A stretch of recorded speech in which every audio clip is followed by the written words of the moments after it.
I was so excited about this movie. Glad. I mean, it made me just happy inside. I was happy when I left the movie. I told people about it just because I love when a movie can resonate with you, and you can have a good time in it, and you can get a message and leave just feeling complete. Yeah. So, you know, I think where you kind of got that sense of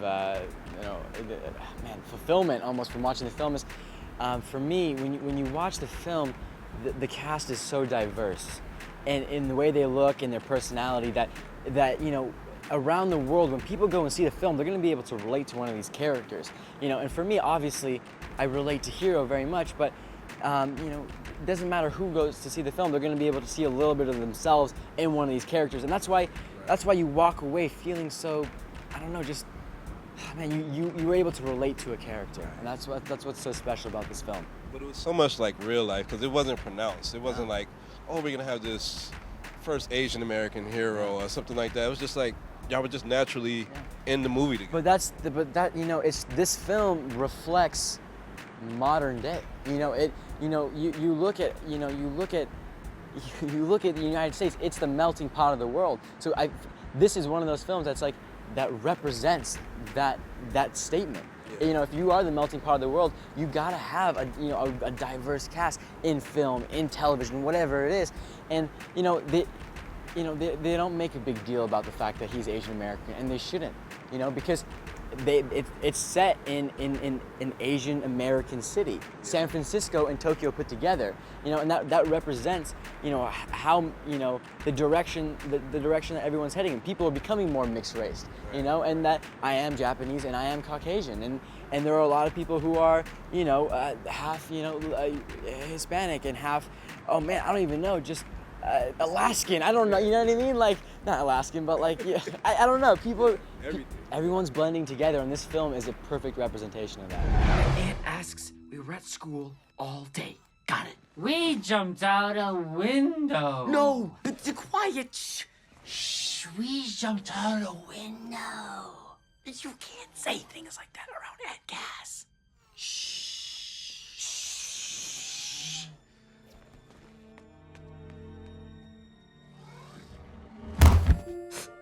Now, in the film, your character, Hero, befriends a robot, Baymax. And I know one of the things about robots that people always say is that they don't have personality. Do you think we'll get to the point where a robot can be a friend to you? I mean, absolutely. You see it in the film. Baymax becomes a friend. Baymax, you know, Hero rebuilds Baymax physically, but Baymax rebuilds Hero, you know, emotionally. And man, it's interesting because the way Scott played Baymax, you know, he played him. The way he describes it, you know, when you call a company and you get that fake, you know, the fake answering machine goes, "Hello, we will be with you in 7 hours," and Scott does it so well.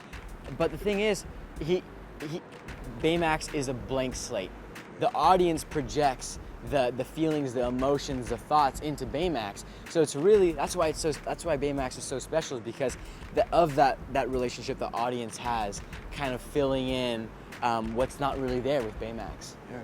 And I mean, I'm confident that there's gonna be more big heroes because I just love the movie so much. I'll be mad at Disney if they didn't produce more. But how does it feel to know that people would look up to that character that you played, and that character could live on for generations? You know, it's man.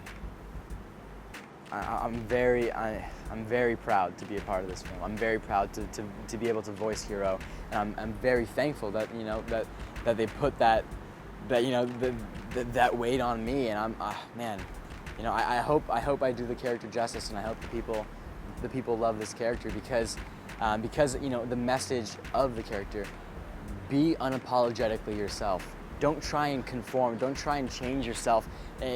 You know, this kid is a genius. This kid is a nerd through and through. You know, he loves robots, and at no point does he try and, you know, hide that about himself. He is unapologetically himself, and I think that's really cool. Yeah, it's a really cool film. Great performance. Hey, thanks so much, man. Thank you. You're watching BLACKTREE on TV, only on Soul of the South.